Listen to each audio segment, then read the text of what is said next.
Mike's on Mike, a conversation about politics, government, and Jacksonville, with 50-year opinion leaders Mike Hightower, Mike Tolbert, and award-winning broadcaster and longtime political observer Mike Miller. Welcome once again to another episode of Mike's on Mike. I'm Mike Miller. We're here, of course, with Mike Hightower, who's in studio, Mike Tolbert, who is in studio. Hey! And today, again, we have another Mike with us. This is now, this is amazing that we've got this whole table full of mics and microphones as well. Yeah. Michael Binder's with us. Dr. Binder's professor of the Department of Political Science and Public Administration at the University of North Florida, also a faculty director of UNF's Public Opinion Research Laboratory. Now, our original intent when we invited Dr. Binder to join us here was to discuss the results of the recently completed session of the Florida legislature and specifically its impact on Jacksonville and Northeast Florida, and we'll get into that a little bit later on. But now, with the state Supreme Court handing down two very interesting judgments that will put referenda on abortion and recreational marijuana on the state ballot, that's what we're going to be talking about here, at least in the beginning of the show. But before we begin, we do want to mention, and we'll get into this a little bit later on as well, and that is what recently happened in Kansas City, Missouri, where voters turned down a referendum to extend their sales tax to raise $2 billion in public funding to build a new baseball stadium for the Royals and to renovate the stadium for the Chiefs. They both went down in defeat, and we're going to get Dr. Binder's thoughts on that in just a couple of moments. But Mike Tolbert, why don't you kick it off? Dr. Bender, thank you for being here, and I wasn't with you last time, but I'm glad to be with you now and finally meeting you in person. Well, thanks for having me. I mean, a table full of mics, how could I not be here? Exactly. You look even younger than I thought. It's compared to him, by the way, everybody looks exactly right. He's also the one that has hair. Yeah. True. I hadn't noticed. As Mayor Deegan and her negotiating team and the Jaguars continue to slug through this contract that they're trying to come to on the stadium of the future, which we keep hearing is $1 billion cost and probably going to be more than that. Remind us of what you're polling, and given the Kansas City thing, that they had a referendum, which we're not looking at right now. But remind us of what your polling said about the popularity of the Jaguars and the stadium deal. Well, I think there's two ways to consider this. The first is, do generally speaking, folks think that they want to shell out a bunch of money to a billionaire for a sports stadium that they probably don't go to? The answer is no, right? Folks are not in favor of that. We asked them what their preference is for how this stadium gets funded. 51% said, let the billionaire pay for his toys that he makes. You think about the value of the Jaguars when he bought it a dozen years ago and what it is today. You know what it is? It's like 1 point something now, 1.9. No, it was. He bought it for $770 million from the Weavers, and I just happen to have the figure here. It's worth $4 billion. Right. So there's been profit made in a dozen years, right? Give me that kind of return on any of my investments. That being said, we pressed folks, okay, if it meant the Jaguars leaving, which is the threat that they are implicitly giving us all the time, suddenly it's much closer. It's 50-50, 46-47. So folks are potentially willing to pay out, but it's a toss-up. And I think that's why we're seeing locally folks that, maybe have concerns about this going down. If it were to go to a ballot referendum, maybe they don't want to quite put it on a ballot measure because their preferences on policy might outweigh their belief in process. Well, that's interesting. I've done a number of referendums, and I've always found it's a lot easier, especially when it involves tax increases. It's a lot easier to defeat them than it is to pass them. And I want to insert a hypothetical here because I don't know this to be a case, but given the Kansas City thing, and thinking about some of the previous referendums we've had where the city council, for instance, in the school board situation, raised $1 million, wouldn't let it pass to go on the ballot, which was their job. Remember the argument about shall? Yeah. And so I can see this is going to sound crazy, but I can see a scenario where, for instance, Roy Diamond, looking at Kansas City and all the money, raises his hand. And he says, I want this to happen, but I'm not sure we should be the ones making this decision. It should come from the taxpayers. And then I can see another council member saying, I agree with that, and it kind of taking a snowball. Do you think that has a chance of that really can come to pass? I think that's exceptionally unlikely, Okay. mostly because the idea that's going before the voters is completely reasonable. And it's not necessarily true that these referenda don't pass. Jacksonville has a history of passing all of these referenda. Not all of them, but some of them. Darn near the 6 out of the last 7. I mean, there's a history here. If you and That's this is not just That's Jacksonville, because they had good leadership. but it's not just with all due humility to this side of the table. But it's not just Jacksonville. This is all over the country. If you give voters a tangible benefit or a tangible good, and you say, listen, it costs X, a lot of times they're voting for that. More often than not, in fact, they vote for that. The problem is if what you're giving them is uncertain. And you talked about Kansas City and the idea that you've got 2 things on the ballot, the baseball stadium and the football stadium. The baseball stadium was amorphous. That there really wasn't a plan about what that was going to look like, where it was going to go.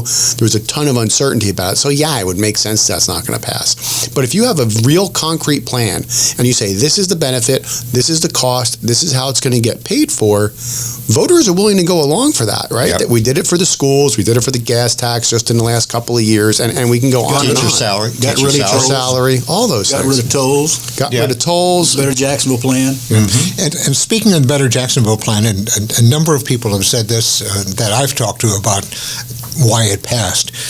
And one of the most important reasons I keep hearing is the lollipop.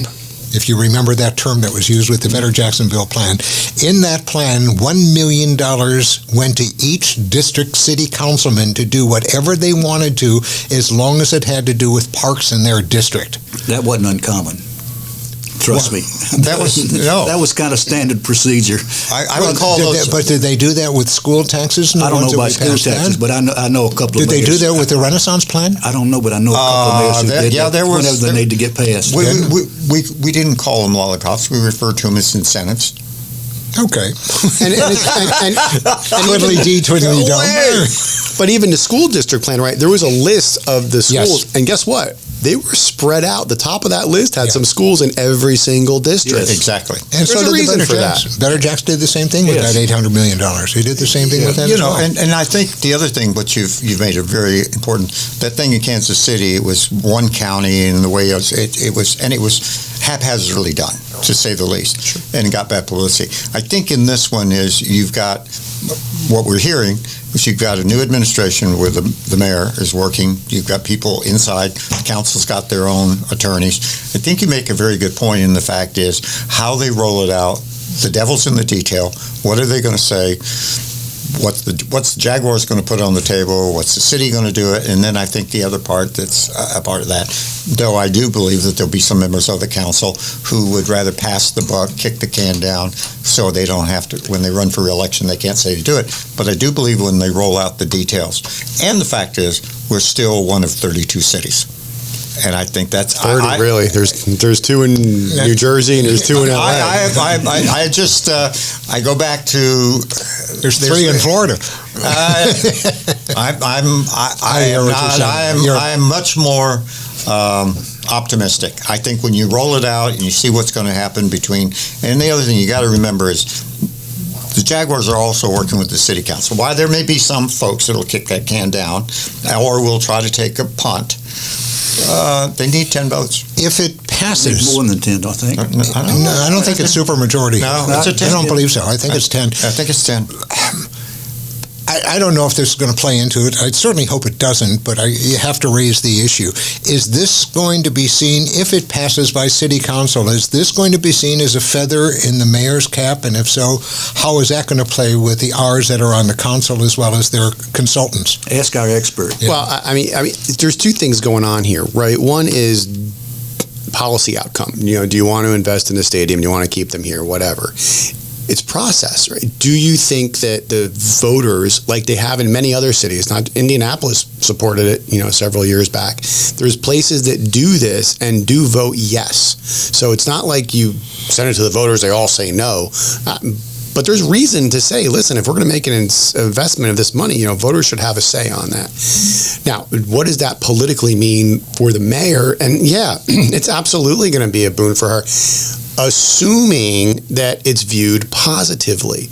If this is viewed negatively, we talked about Lot J off air, and how that was really just botched from the start. If it's viewed like that, maybe those Republicans on council, even though most of them are going to vote for it, can point to her and say, wow, this is her responsibility. She's spending all this money. We would have gotten a better deal, but we weren't the ones bargaining.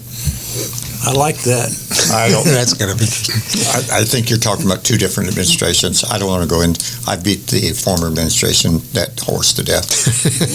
There's this administration and the Jaguars involved with the stadium, with this administration on this issue, and the way they're dealing with the council is total apples and baseball bats compared to Lot J. I would Personalities, process, and the whole lot. That's my observation. But it's but nonetheless, but it's insightful. But it's also a lot of money that's coming out of taxpayer wallets. No question. And they also know that another ton of money is going to be coming out of their pockets to move the jail, and that's another $1 billion program. And we've talked about that as well. The question I've asked is that what is our bonding capacity as a city? Can we go to the street and try to get two large projects like this done at the same time? Well, they're not going to be going at the same time. They'll be close, but it's not at the same time. You don't think they'll both be this year? No. I don't think the jail gets done this year. No.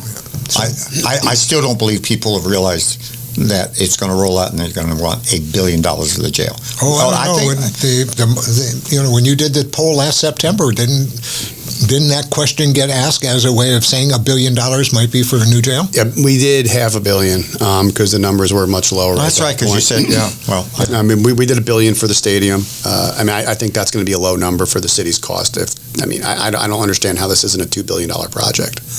If you take a look at other new jails that have been built and what their plans are. Jails or stadiums, right? I think this is both of these are going to be exorbitant, and you're not starting building today. Yeah. You're multiple years down the road, and we've seen what can happen to construction costs over that time. Better Jacksonville plan is a good example. Very much so. Everywhere. Very much so. The school system. Exactly. Look what's going on right now with the schools. And the price of materials and labor. Yes, all these things if you can find it.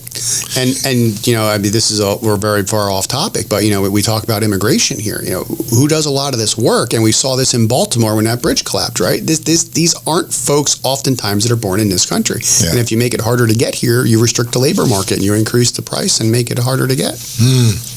Are they going to separate the surrounding multi-use? I don't want to call it Lot J Part 2, but are they going to separate that from the stadium, or are we talking now about close to a $3 billion total cost? I think you have to, and I think if you're the Jaguars, you want them to in some ways. Yeah, if you can get all the money up front, yeah, that's great, but you run the risk of polluting it. Whereas if you just get the stadium, once you've got the stadium, now you're like, well, you're already in for this much. If we really want to do this and make it better, we got to do that. Yeah. And you just kind of pull people along one string at a time. Just as an observation, we had a meeting yesterday at the stadium, and as we went down there, guess what?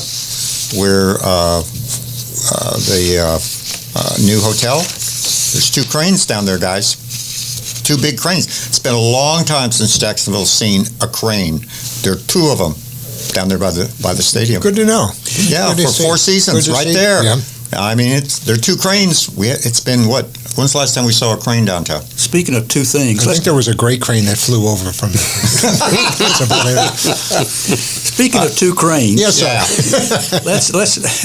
Let's talk about 2 referendums. All right. Not the stadium itself, but 2 real referendums. Yeah, this is Mr. Miller's big thing. The referendum on recreational marijuana and abortion. Yeah. It seems like whenever you hear that discussed recently by people involved in politics, they indicate they think it's going to have an impact on the presidential election in November. My question, I guess, to you is, what do you think, and have you guys done any polling around that? So there's several questions in there. First, the impact on presidential elections. I've done a paper on this, and I've done a lot of research in this regard. Very limited. In fact, there's no evidence that on average ballot measures increase turnout during presidential elections. Now, part of the reason is presidential elections, you're almost at max capacity for turnout anyway. Is there a little bit of wiggle room depending on the election? Yes. Would I expect this election to have a little bit less turnout than 2020? Yes. But by and large, your marginal voters, they're the folks that don't show up at the midterms. So really where you see the impact from ballot measures is during midterm elections. You'll see boosts in overall turnout. Does that mean that there aren't some small percentages of people that might be turned on by a ballot measure and be inclined to vote? Yes. Abortion, we talk about that all the time. It's gotten a lot of attention in the last couple of years. All those ballot measures have been off-cycle, off-year elections. Now, what happens in November? Folks that care about that issue, they're voting anyway. Folks that are invested in the process, they're showing up. I don't think that impacts turnout at all. The marijuana one, there are some folks that may be inclined to turn out that haven't otherwise. The real question is that going to impact them to either vote on other boxes? Do they vote for our president? Do they vote for local state offices? Probably, but not all the time. And then what does that number actually look like? And in Florida's case, is it going to be enough to overcome the demographic change that we've had here in Florida, where we've gone from a +2, +3 D state that was essentially a purple toss-up to now a +3 R state that is red? And the answer is no. There is no way on the planet that Joe Biden is winning Florida in November of 2024. Yeah, if I remember correctly, the last time you were here, when you made that statement, when we asked about where Florida was, and you said, take it to the bank, it's a red state. And we all kind of dropped our jaw. We thought we were that we were a possibility of that. But we're not. No. And then I saw in the paper, again, that ours have a $700,000 vote registration over D's. Mm-hmm. So when you made that comment about we're now red, wow. So you really, really don't believe that those two issues are going to move it? No, not at all. Not in Florida? Not in Florida, no. And Florida's not in play. It's a purple state. Sorry, Mike. Listen, it's just not. First of all, you're assuming that the marijuana vote is only going to be from D's, and I'm telling you, that's not the case. No, the marijuana vote, and that's the thing, right? You talk about, it's not just from D's, it's from Republicans. Yes, but guess what? They're still going to vote for a Republican at the top of the ticket, and they're going to vote for Republicans on down the line, right? Rick Scott is not in danger of losing re-election, and that's important for everybody to keep in mind. Does marijuana pass? I certainly think it has a real good chance, and 60% is a high bar. There was 72 for medical? Medical was 72%. Yeah, I mean, it's a high bar, but I think it has a real honest chance, and I think I'd probably put it as a betting favorite to pass. I think abortion is close. We had it at 62% when we polled in the fall among registered voters. There'll be, I don't want to say there's going to be an active campaign against it, but I would envision, based on some of the comments coming from the governor's mansion, that there's some opposition to it. But that's different than tens or hundreds of millions of dollars poured into TV ads. Just some comments that people that are in the know pay attention to is different than being blasted when you're watching TV and watching a football game during the fall. Right. But 60% is tough, and I don't know, and we haven't seen that in a red state. We've seen ballot measures with abortion pass, but in 54, 56%. They haven't gotten to 60, so 60 is a tough one to get to. There's a particular podcast that I watch and listen to rather every week. It's called Hacks on Tap. I don't know if you're familiar with Hacks on Tap or not, but it's David Axelrod, it's Michael Murphy, and Robert Gibbs. It's a great podcast. And one of the things that they've been talking about regarding the top of the ticket is that one of the guests that appeared on their show, and I'm sorry I can't remember who he was, but he had said that he felt the biggest competition for Joe Biden is not Donald Trump. He said it's the couch. He said because African American voters, and the guest was African American, said that there is a common belief within the African American community that the government has not done enough for them. Neither side has done enough.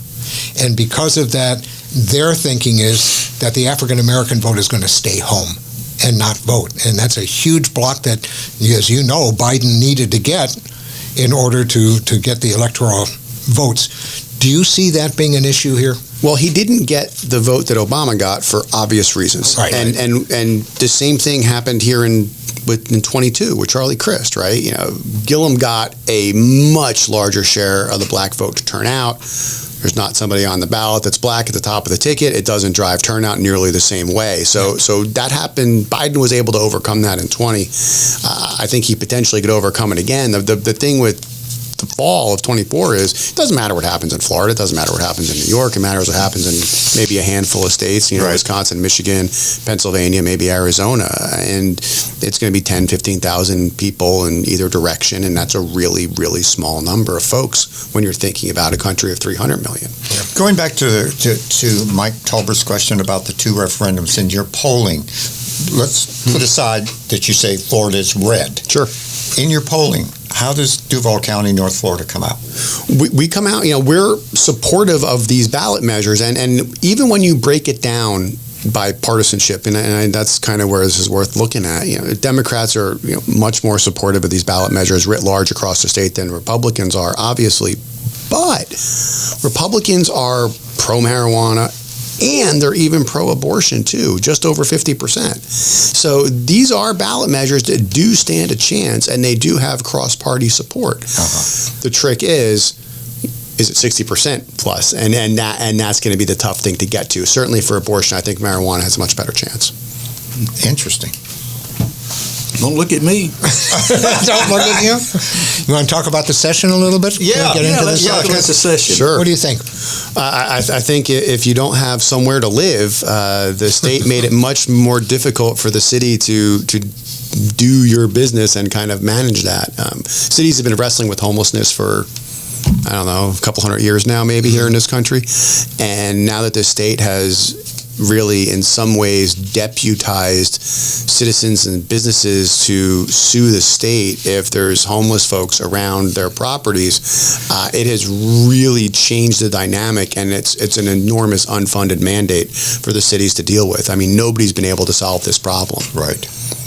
Aren't we losing a lot of home rule though through this legislative session?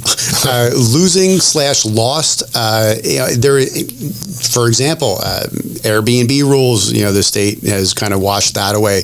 The ability for local cities to mandate requirements for work that's done during the heat has been washed away by Tallahassee. No, yeah, absolutely. If you believe in local rule and home rule and local governance, Tallahassee for the last couple of years has just been taking, I wouldn't say a hatchet, I'd say a chainsaw to those premises. One of those, wasn't it also ethics? And that was they huge. pulled the rug out under ethics, the state ethics. Can't imagine why they would want to do that. Well, I mean, talk about raising the bar. It's impossible now. I mean, there's no watchdog. There's no, and this is at the same time that there is a big attack on local and national media, and there is market forces that are making it harder for those folks to do their jobs. And now you're making it even harder for folks that are maybe involved in the process to call a flag and throw up a whistle. What are we going to do? It's a big, giant grift, and I can absolutely understand why there's a lot of skepticism that's going on around this country and looking at politicians of all stripes in negative lights. And I'm going to ask for forgiveness for sounding too partisan here, because I don't really mean to be, but when I took political science in college many years ago. They had college back then. We did have we had little tablets we used to play with chalk, but yeah, we did. He and Jefferson Davis into the city. Well, let's put it this way. Tolbert was my teacher, so that gives you an idea. Back then it wasn't a barn, it was a covered wagon. I had been, and this is Indiana, so I know lives are different, but I was under the impression and taught that one of the main differences between the Democrat Party and the Republican Party is that the Republican Party was for less government interference in your daily life. When did that change? Well, it's never really truly been that way. It's just what... I knew that professor didn't know what the hell he was talking about. That's why I flunked that guy. It's what part of your life you're concerned with, right? I mean, we can look back a generation or two, and the interest in what happens in your bedroom and what happens in your home has always been more interest on the right than the left. What happens with your checkbook, maybe there's been more interest on the left than in the right. But, and we've seen this change even stronger in the last decade or so.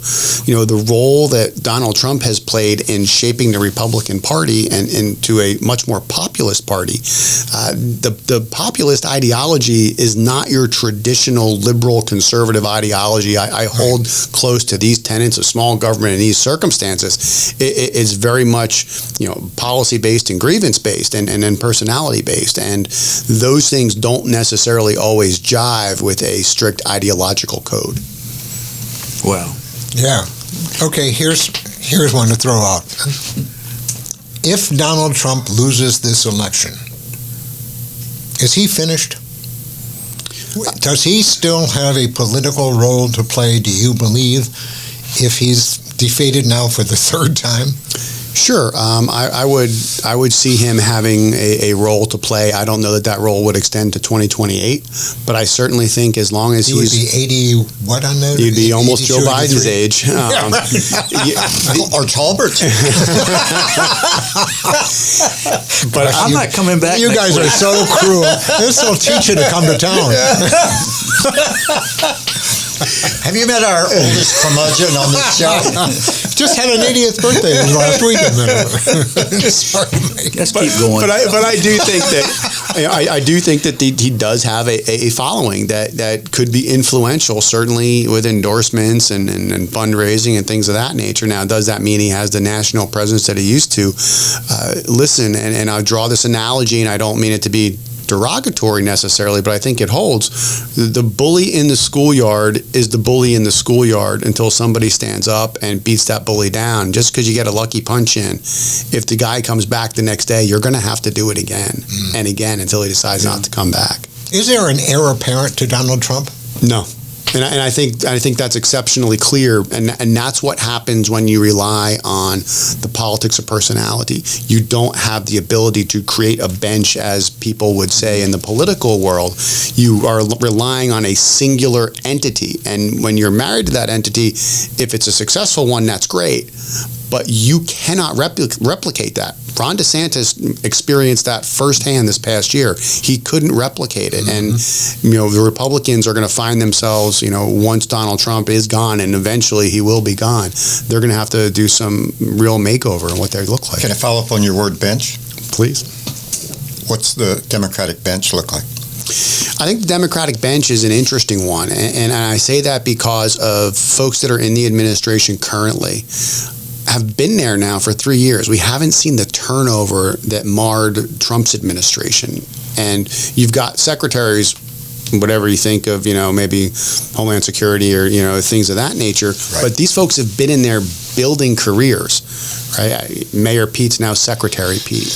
There's folks that have been around. Think what you want about Kamala Harris, but she's not 80 years old, and she'll been VP now, and there's a bunch of folks that are out there in the Senate that are starting to do some things that are getting some leadership skills, and so there's an opportunity out there. But again, to run for president is hard, and you need to be able to mix a personality, and you need to be able to connect with people, like an Obama did, like a Clinton did, if you're talking about Democrats, and even a George Bush Jr., like when you're thinking about Republicans lately. And heaven forbid, Donald Trump connects with people, and that's hard to replicate. And we've seen in previous elections, you have a litany of people lined up against Donald Trump on the right. They're unable to connect, and that's hard to overcome. So what that magic spark is, it's really difficult to see ahead of time until people get out there under the spotlight. Speaking of connecting, what is Ron DeSantis' future? I mean, I think he's gearing up to try again in 28. I don't see any other options for him, really. He's going to be in this weird spot in 26 when he's unemployed. There's not going to be a Senate seat open for him. There's not going to be, you're not going to run for Congress again, right? What are you going to do? You're going to go back to Iowa and you're going to try again. And I don't know that he'll be able to connect any better 4 years from now, but he won't have an enormous Donald Trump in his way. Yeah. I got one last question. Can I ask it? You bet. Michael, I read that you've been working to improve the lines of communication between elected officials in the community. Yeah. How the hell is that going? Not great. No. Boy, is this an uplifting show? Well, I've got 3 phone calls out that haven't been returned. So what does that tell you about communication? Or the person calling? No, I mean, one of the things. Listen, we do a lot of polling at the Public Opinion Research Lab and at UNF, and one of the things that everybody pays attention to is the horse race stuff. Oh, how's this ballot measure going to do? Who's going to win this election? That's great, but it's a lot of the policy issues that elected officials that are voting on, and they might hear from one lobbyist, or leadership might tell them to vote a certain way because of a certain interest. They might, if you're at city council, for example, maybe you have a litany of people coming up to talk for 30 seconds or 3 minutes, depending upon the issue. Right. That's not normal people. Like the average everyday person, that's not them. So when we reach out and we talk to these regular folks, they have an opportunity to have their voice heard, and you get policy positions and interest levels on different issues and where folks stand. That's a way for folks to be able to communicate with their elected officials. How do you communicate with the young people of your students' age? It's a different world than it was for us. Certainly for us, but sure, for you as well. It's always a different world, and talking to young people and communicating with young people is always difficult because they're being talked at by old people. Mm-hmm. And even when we were young, we were being talked at by old people. Yeah, we weren't lost in our social media and our phones and all of those things, but it's still, the idea is these folks are new to the game. They don't have decades and decades of life experience. You guys can all look at a headline and you know what the entire story says. Same with me, right? I can scan the news, read a couple of headlines, quick summaries, and I know all that I need to know for the day, and I can be really well informed. I've been able to fill that in with information I've gathered. These folks, it's all new to them. Pick yourself up, plop yourself down in a foreign country. Let's say that they speak English so you can at least understand the language. You're not going to know the political terrain. You're not going to know anything.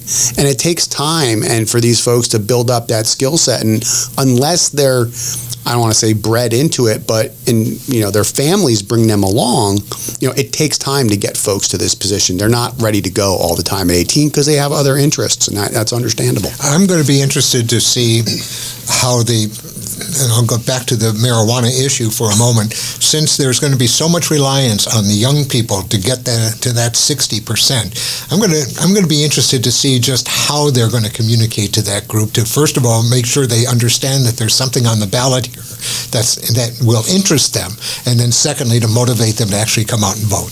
Isn't this going to be what it is? Well, I mean, cell phones and communications that way are great. My grandkids? But if you're relying on people under the age of 25 to do anything politically, you're screwed. There's just no hope. I mean, long term, they are such a small percentage of the electorate relative to, in this case, in Florida, statewide. It's old folks, right? Yeah. In 2022, even though that was kind of a different election, Democrats decided not to show up, more than 40% of the electorate was 65 plus. In the electronic media world, we used to say that the money demo, where the money is 25 to 49. That's the audience you as a radio or TV station have to hit in order to become financially successful in the business. I would say the same thing for something like this, and the same demographic ages of 25 to 49. Sure, but I also think that the 65 plus group is going to play a big role in this. Yeah, because we were all in the 60s and 70s. We used it anyhow. Exactly. It's true. Can we go back to the question that Mike Talbert asked you when he said the lines of communication for elected officials and locals, and you say it's not there. It's not great. Stupid question, but then where do we go from here? I mean, what? I mean, there's got somebody's got to be talking, somebody's got to be listening.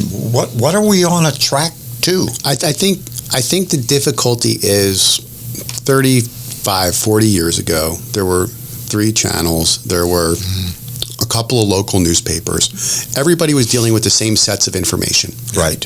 You could disagree about it, you could disagree about how to get from A to B, but you had the same facts. Now that's so different because there are so many, I don't even say bifurcated, but just really spread out methods of communication and methods of information transmission that things happen and people just have no idea that they occurred. And that's really difficult to overcome because you just don't have the ability to go to spot X and obtain all the information that I need about anything. And that's not only just the consumer or the voter's part, but also your elected officials, right? You only have so much time in your day, most of it spent in meetings or fundraising. And where are you going to go to be able to get information about how does my district feel about X or Y? Okay, you hold a town hall once every 6 months and 25 people show up. Well, what does that really tell you? Yeah, it's interesting to just piggyback on that for just a moment. It made me think about, again, in our generation, you turned on TV, you had Cronkite, you had Huntley and Brinkley, and then you had the revolving door of ABC because they could never find an anchor that could really withstand the competition of Cronkite and Brinkley and Huntley. But whatever they said was gospel to their fans. It was just purely. Cronkite, I mean, it was Cronkite was voted the most trusted man in America for like 5 years in a row. Right. I mean, and remember what he did with the '68 convention. I don't remember Cronkite. Jimmy? Yeah. Look, guy with the mustache, similar to yours. Yeah. No, but I mean, remember, I mean, he came into our home every night, and whatever he said, you believed it. Exactly. Well, to go back to communicating with young people about marijuana, I've heard that John Morgan has hired Snoop Dogg. I wouldn't be surprised, except I would have thought it would be Trulieve, not John Morgan. Trulieve is the one that's really putting the money in this. They put $40 million in the medical marijuana measure. And well, it's a big industry. It's an exorbitantly big industry. And if you look across the country, the states that have had it, they haven't fallen apart, right? I mean, this isn't reefer madness from the 40s. But it is not necessarily the giant boon of tax dollars that maybe folks initially thought it was going to be when maybe Colorado first legalized recreational. Well, wait till you see the excise taxes that are going to be put on marijuana if it does pass recreationally. They're going to do just as they did with alcohol. Sure. It's going to be the same kind of excise tax, and that's going to be above and beyond everything else that they're charging in state taxes and all the rest. That's why I don't drink. Much. He doesn't drink anymore. It just doesn't indicate less. Well, folks, we'll have more truth next week from our guys. Well, I want to go back to this thing when you're talking about. So you've got a city council, you've got a mayor. People aren't communicating. We have limited media coverage. How does the Jacksonville public understand, or do they understand, what this mayor is doing and what this council is doing? I think they listen to this podcast. Okay, so if you're listening, we're it was up to 7. Right. So there you go. All very influential 7 people. Right.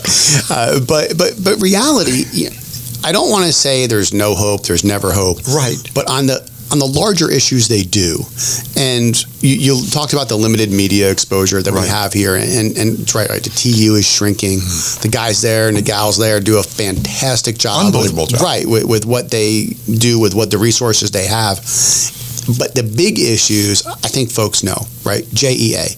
That was an enormously big issue, and through hard work of local media and voters kind of paying attention to this, that they caught on and it got stopped. Yeah. Those are opportunities that I think exist. Does the little stuff always get caught? No, there's some auditors in city council that, have caught some stuff along the way, and, not just JEA, but other stuff as well, and that's great.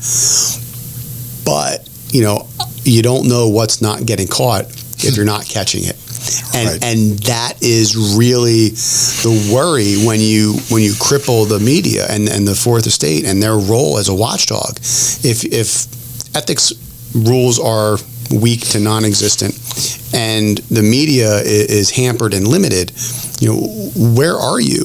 And that's really unfortunate. And this is something that now there's a lot of kind of individuals that are, trying to step up that maybe aren't necessarily affiliated with the big old legacy newspapers. You think locally of Andrew Pantazzi. Like Pantazzi, who used to be with one of the papers, or maybe an AG who's, not necessarily with the traditional media, but does, a lot of great investigative work too.